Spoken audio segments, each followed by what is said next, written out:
and between the people of Israel, and Saul is in command but has no anointing, and so he's afraid of the giants that are coming against the people, because if you have no anointing but you got position, you'll never have power to defeat your enemy. And so now we have him standing there with his armies, and everybody's afraid because there's a Goliath, there's a giant, there's an obstacle, an insurmountable odds standing in the way.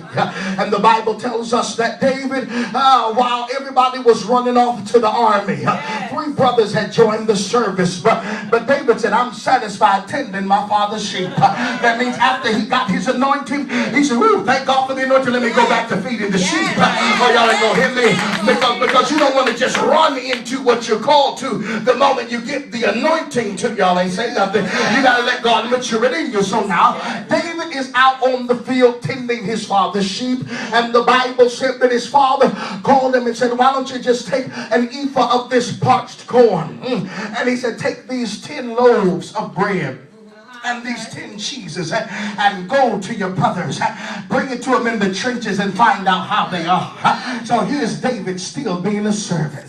He goes out into the war, but he's not there to fight. He's fighting a different kind of warfare. Tell somebody there is trench warfare. Y'all ain't gonna hear me in here.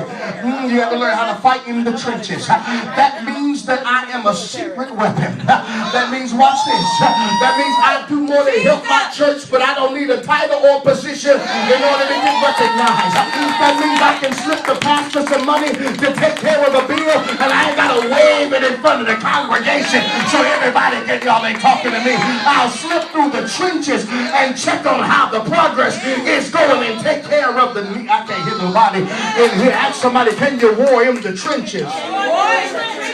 I know you're not on the front line of the battle, but you're sustaining the battle because you're doing what's necessary to support the ministry of those who